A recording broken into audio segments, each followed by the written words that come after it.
नमस्कार मंडळी, कसे आहात सगळेजण? स्वागत आहे तुमचं आजच्या एका नवीन मिनी ब्लॉगमध्ये.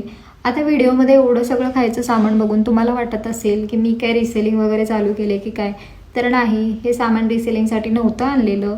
हे सामान कोणी दिले, कोणासाठी आणले आणि कुठं चालले हे बघण्यासाठी हा व्हिडिओ शेवटपर्यंत नक्की बघा. चला तर मग बघूयात आपण यामध्ये काय काय आहे ते. यामध्ये आहे लातूरचा फेमस किसन हलवाईचा पेढा आणि काजू कतली. स्वीट जे आहे ते जरा जास्तीच सांगितलं होतं, त्याच्यामुळे पेढ्याचे आणि काजू कतलीचे जास्त बॉक्स आणले होते. त्यानंतर आहे खारमुरे, फुटाणे आणि शेंगदाण्याची चिक्की. हे सगळं मोठ्या दीदीने आणलं होतं आणि बाकीचं जे सगळं साहित्य आहे ते माझ्यापेक्षा जी जस्ट मोठी बहीण आहे तिनं घरच्या घरीच बनवलं होतं. त्यामध्ये आहे 1 बॉटल तुपाची आहे, एका छोट्या काचेच्या डब्यामध्ये लिंबाचं गोड लोणचं दिलं होतं आणि त्यानंतर मग शेव, चकली, गोड शंकरपाळ्या, तिखट शंकरपाळ्या असं सगळं साहित्य पॅक करून तिनं घरी पाठवून दिलं होतं.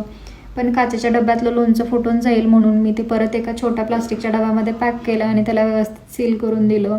शेंगदाण्याची चटणी राहिली होती, त्याच्यामुळं मग आईनं खलबत्त्यामध्ये शेंगदाण्याची चटणी वाटली. आईने शेंगदाण्याची चटणी ही खास करून खलबत्त्यामध्ये वाटलेली, कारण की मिक्सरमध्ये वाटलेली चटणी ही छान लागत नाही, म्हणजे एवढी जास्त टेस्टी नाही लागत ती ॲज कम्पेअर टू खलबत्ता. त्याच्यामुळे कधी पण बघा तुम्ही खलबत्त्यात वाटलेली चटणी ही जास्त टेस्टी लागते. चला तर मग सांगते आता हे सामान कुठे चाललं आहे. तर हे सगळं सामान चाललं होतं पप्पांकडे दुबईला. त्यांना हे सगळं सामान पाठवून द्यायचं होतं. त्यांचे एक मित्र येणार होते, मग त्यांच्यासोबत हे सगळं सामान पाठवून दिलं. खरं तर त्यांना मोकळं पिठलं, भाकरी आणि हिरवी मिरचीचा ठेचा पाहिजे होता, पण आई म्हटली की इथून ते सामान मुंबईला जाणार, मुंबईतून परत दुबईला, मग जाईपर्यंत सगळं ते खराब होऊन जाईल, त्यांना खाता पण येणार नाही. त्याच्यामुळे मग पिठलं, भाकरी आणि ठेचा द्यायला नाही जमलं.